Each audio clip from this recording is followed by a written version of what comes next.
Hey everybody, I'm Graham. I've always had the dream of becoming a professional singer. The wheels on the bus go round and round all through the town.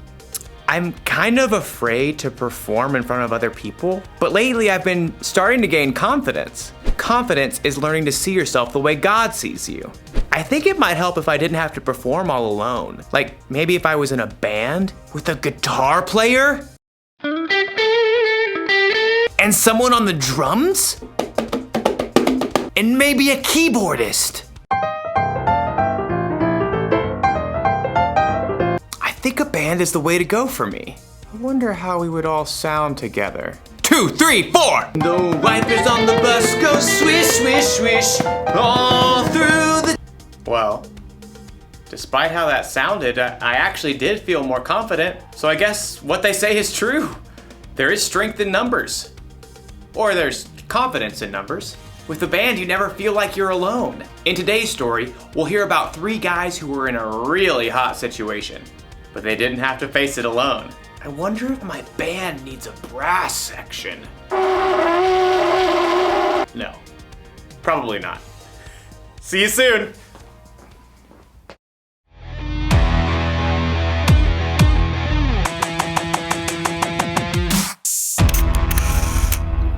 The Babylonian king, Nebuchadnezzar, ordered the construction of a golden, 90-foot-tall statue. Oh yeah, I love that statue. I remember thinking one day, I wonder if I could get a 90-foot gold statue made. And my officials was like, sure. I mean, let me tell you, it's good to be the king. Okay, to be clear, King Nebuchadnezzar never gave any on-camera interviews. He lived hundreds of years ago before cameras were even invented. Hey, Yes? this will go a lot faster if you let me do the narrating. Okay. Thank you.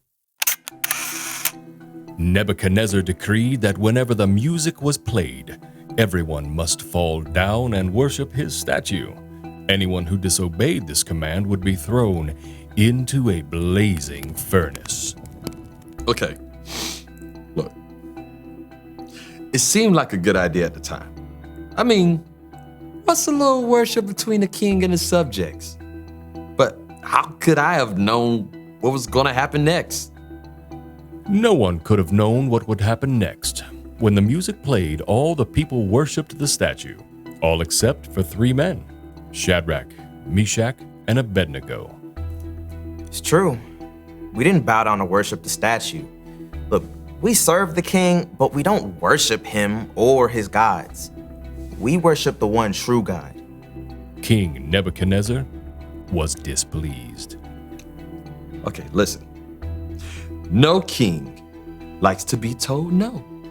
So when I heard these 3 wouldn't worship my statue, I was angry. I remember saying to them, if you don't bow down right now, you're going in the furnace. Then what God will be able to save you from my power?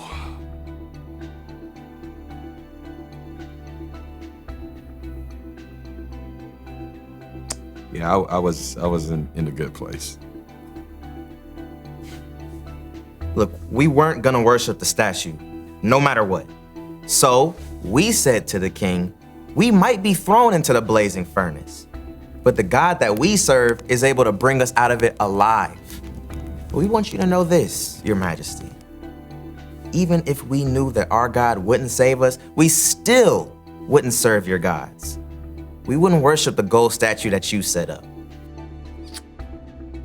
I was so mad, like so mad. I ordered that the furnace be heated 7 times hotter than normal. And then I had some of my strongest soldiers to tie up Shadrach, Meshach, and Abednego and throw them into the furnace. The fire was so hot, the soldiers who threw Shadrach, Meshach, and Abednego into the furnace were burned up. But that wasn't the end of the story. It sure wasn't. King Nebuchadnezzar looked into the furnace, and instead of seeing the 3 tied up men, he saw 4 men, and they were walking around. Who was the 4th man in the furnace? Was it a ghost, an angel sent from heaven, maybe even Jesus himself? We don't know for sure. But what we do know is that Shadrach, Meshach, and Abednego came out of the fire unharmed. The ropes that were tied around us, they burned up. But the rest of us? Our clothes, our hair, our bodies? They were perfectly fine. God was with us the whole time. Clearly, I was wrong about the whole statue thing. I mean, their God was the Most High God. So I gave Shadrach, Meshach, and Abednego very high positions in the city. And get this, I decreed that anyone who said anything bad about them would be cut into tiny little pieces and their homes would be turned into piles of trash. Right? That's good, right? That was a little much, but we appreciate the gesture.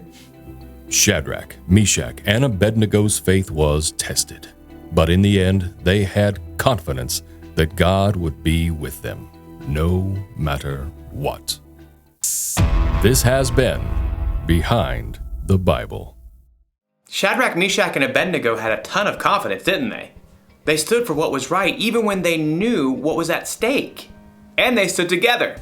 All 3 were thrown into the fiery furnace, and miraculously they weren't alone. God was in there with them the whole time. That's how it is with us too. God is always with us. In fact, after Jesus died and came back to life, one of the last things he said to his disciples was this: "You can be sure that I am always with you to the very end." So that means when you have to do something scary, God is with you. When you feel like you're too tired to move, God is with you. When you need strength, God is with you. And when you're with a band of friends who know you and care about you, God is also there with you. God loves you so much, and he won't let you face this life alone. So here's the one thing to remember today. Trust that God is always with you. Remind yourself when you're feeling less than confident that you are never alone. Well, I should probably get in some practice with my band. Didn't sound very good earlier. I think we need a little Band-Aid. Get it? Band-Aid? I'll see you next time.